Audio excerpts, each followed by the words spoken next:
ಹೆಬ್ಬಳಲು Shri Chakramata YouTube channel ವೀಕ್ಷಕರಿಗೆ ನನ್ನ ಪೂರ್ವಕ ನಮಸ್ಕಾರಗಳು. ಸುಭಾಷಿತ: 3 ಇಂಚಿನ ನಾಲಿಗೆಯು 6 ಅಡಿಯ ಮನುಷ್ಯನನ್ನು ಕೊಲ್ಲುತ್ತದೆ. ನಾವು ಎಷ್ಟು ಓದಿದ್ದೇವೆ ಎಂಬುದು ಮುಖ್ಯವಲ್ಲ, ಆ ಓದು ನಮಗೆ ಎಷ್ಟು ಸಂಸ್ಕಾರವನ್ನು ಕಲಿಸಿದೆ ಎಂಬುದು ತುಂಬ ಮುಖ್ಯ ಅಲ್ವಾ. ನಾನು ಓದ್ಬಿಟ್ಟಿದ್ದೀನಿ ಅಂತ ಸಂಸ್ಕಾರ ಇಲ್ಲದೆ ಹೋದರೆ ಅವನು ವಿದ್ಯಾವಂತನಲ್ಲ. ಸಂಸ್ಕಾರ ಇರಬೇಕು ಅವನಿಗೆ. ಆ ಸಂಸ್ಕಾರ ಇದ್ದಾಗಲೇ ಓದಿದ್ದಕ್ಕೆ ಬೆಲೆ ಸಿಗೋದು. ಇವತ್ತು ನಾವು ದಿನಪಂಚಾಂಗಕ್ಕಿಂತ ಮುಂಚೆ ಅರುಣಾಚಲೇಶ್ವರನ ಬಗ್ಗೆ ತಿಳ್ಕೊಳ್ಳೋಣ.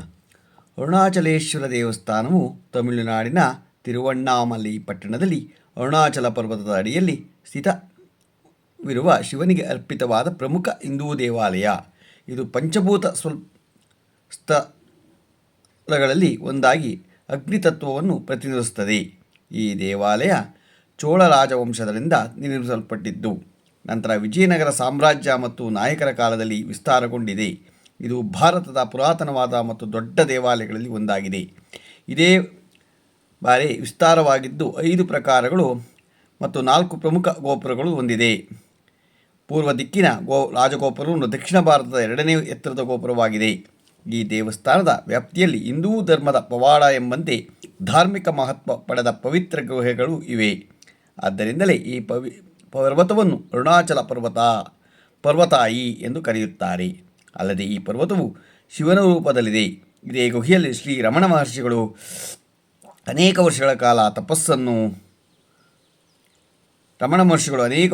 ತಪಸ್ಸನ್ನು ಮಾಡಿದರು. ಅರುಣಾಚಲ ಪ್ರದೇಶವು ಪ್ರಾಚೀನ ಕಾಲದಲ್ಲಿ ತಪಸ್ಸಿಗೆ ತಪೋಭೂಮಿಯಾಗಿ ಪ್ರಸಿದ್ಧವಾಗಿತ್ತು. ಪ್ರತಿ ವರ್ಷವೂ ಶಿವನ ಪ್ರತ್ಯಕ್ಷ ರೂಪವಾಗಿದೆ. ಈ ಪರ್ವತದ ಪಾದದಲ್ಲಿ ಸ್ಥಿತವಾಗಿರುವ ಅರುಣಾಚಲೇಶ್ವರ ದೇವಾಲಯದ ಆವರಣದಲ್ಲಿ ಒಂದು ಪವಿತ್ರ ಗುಹೆ ಇದೆ. ಜನರು ಇದನ್ನು ಮುಕ್ತಿ ಗುಹೆ ಎಂದು ಕರೆಯುತ್ತಾರೆ. ಗುಹೆಯ 2 ಕಲ್ಲುಗಳು ಸಂಧಿ ಜಾಗದಲ್ಲಿ ನುಸುಳಿ ತೆವಳುತ್ತಾ ಒಳಹೋಗಿ ಹೊರಬಂದರೆ ದಪ್ಪ ಸಣ್ಣ ಹೇಗೆ ಇರಲಿ ಮೋಕ್ಷ ಪ್ರಾಪ್ತಿಯಾಗುತ್ತದೆ ಎಂದು ನಂಬಿಕೆ ಇದೆ. ಹಾಗೆ ಈ ತನಕ ಒಳಹೋಗಿ ಹೊರಬಂದವರಲ್ಲಿ ಯಾರೂ ಸಿಕ್ಕಿ ಹಾಕಿಕೊಂಡಿಲ್ಲ. ಗುಹೆಯಲ್ಲಿ ಧ್ಯಾನ ಅಥವಾ ಪ್ರಾರ್ಥನೆ ಮಾಡಿದ ದೇವರಿಗೆ ಮುಕ್ತಿ ದೊರೆಯುತ್ತಿದೆ. ಹಾಗೆ ಇದಕ್ಕೆ ಸಂಬಂಧಿಸಿದಂತೆ ಒಂದು ನಂಬಿಕೆ ಇದೆ. ಯಾರು ನಿಸ್ವಾರ್ಥ ಭಾವದಿಂದ ಶುದ್ಧ ಮನಸ್ಸಿನಿಂದ ಭಕ್ತಿಯಿಂದ ಈ ಗುಹೆಗೆ ಪ್ರವೇಶಿಸ್ತಾರೋ ಅವರಿಗೆ ಮೋಕ್ಷ ಸಿಕ್ಕೇ ಸಿಗತ್ತೆ ಅಂತ ಇದೆ. ಈ ಕುರಿತು ಕತೆ: ಹಿಂದೆ ಕಾಶಿಯಲ್ಲಿ ಅಧ್ಯಯನ ಮಾಡುತ್ತಿದ್ದ ಅನಂತ ಶರ್ಮ ಎಂಬ ಬ್ರಾಹ್ಮಣ ಯುವಕರಿಗೆ ಬದುಕಿನಲ್ಲಿ ತೃಪ್ತಿ ಇರಲಿಲ್ಲ. ಆತನ ಎಷ್ಟೇ ಓದಿದರೂ ಯಜ್ಞ ಮಾಡಿದರೂ ಮನಸ್ಸಿಗೆ ಶಾಂತಿ ಇರಲಿಲ್ಲ. ಅವನ ಗುರುಗಳು ಹೇಳಿದರು, 8 ದಿಕ್ಕಿಗೆ ಪ್ರಯಾಣ ಮಾಡಿ ತಪಸ್ಸು ಮಾಡಿ ನಿವೃತ್ತಿ ಸಿಗುತ್ತದೆ ಎಂದ್ರಂತೆ.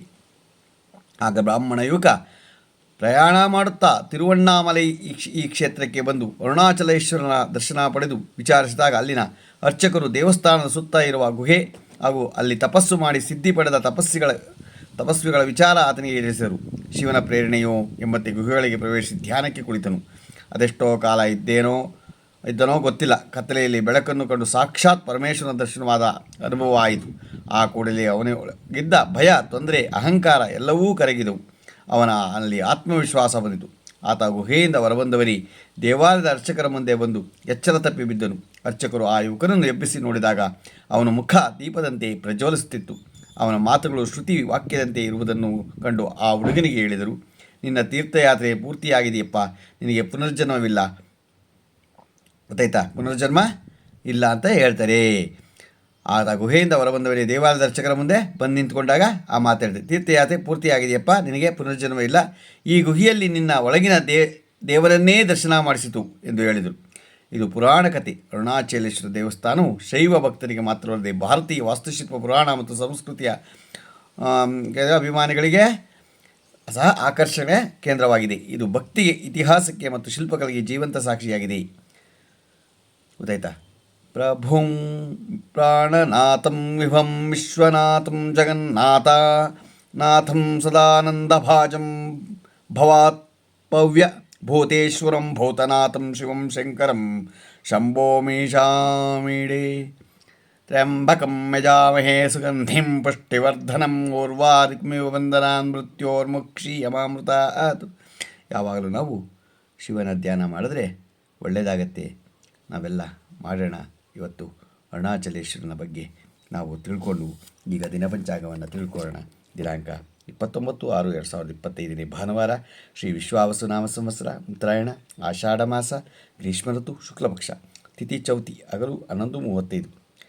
ನಕ್ಷತ್ರ ಆಶ್ಲೇಷ, ಬೆಳಗ್ಗೆ 9:22. ಮಳೆ ಮೂರನೇ ಪಾದ. ರಾಹುಕಾಲ 5:14ರಿಂದ 6:51 ತನಕ ಇದೆ. ಗುಳಿಕಕಾಲ 3:38ರಿಂದ 5:14 ತನಕ ಇದೆ. ಯಮಗಂಟ ಕಾಲ 12:26ರಿಂದ 2:02 ತನಕ ಇದೆ. ಇವತ್ತು ಯಾರು ಹುಟ್ಟುಹಬ್ಬ ಆಚರಿಸ್ಕೊತಿದ್ರು, ಮದುವೆಯಾದ ದಂಪತಿಗಳು ವಾರ್ಷಿಕೋತ್ಸವ ಆಚರಿಸ್ಕೊತಿರೋರಿಗೆ ನಮ್ಮ ಹೆಬ್ಬಳದು ಶ್ರೀ ಚಕ್ರಮಾತಾ ಯೂಟ್ಯೂಬ್ ಚಾನಲ್ ಕಡೆಯಿಂದ ಶುಭಕಾಮನೆಗಳನ್ನು ತಿಳಿಸ್ತೀವಿ. ದೇವರು ಅವರಿಗೆ ಆಯಸ್ಸು, ಆರೋಗ್ಯ, ಐಶ್ವರ್ಯ ಎಲ್ಲ ಕೊಟ್ಟು ಕಾಪಾಡಲಿ ಅಂತ ಕೇಳ್ಕೊತೀನಿ. ನಮ್ಮ ಹೆಬ್ಬಳದು ಶ್ರೀ ಚಕ್ರಮಾತಾ ಯೂಟ್ಯೂಬ್ ಚಾನಲ್ ಕಡೆಯಿಂದ ಎಲ್ಲರಿಗೂ ನನ್ನ ನಮಸ್ಕಾರ ತಿಳಿಸ್ತೀನಿ. ನಮ್ಮ ಹೆಬ್ಬಳದು ಶ್ರೀ ಚಕ್ರಮಾತಾ ಯೂಟ್ಯೂಬ್ ಚಾನಲ್ ಯಾರು ಸಬ್ಸ್ಕ್ರೈಬ್ ಆಗಿರೋದು ಮಾಡಿ ಸಬ್ಸ್ಕ್ರೈಬ್ ಆಗಿ ಲೈಕ್ ಕೊಡಿ. ಇದು ನಿಮ್ಮದೇ ಚಾನಲ್ ಆಗಿದ್ದರಿಂದ ನಮ್ಮ ಲಿಂಕನ್ನು ಬೇರೆ ಫಾರ್ವರ್ಡ್ ಮಾಡಿ. ನಮಸ್ಕಾರಗಳು.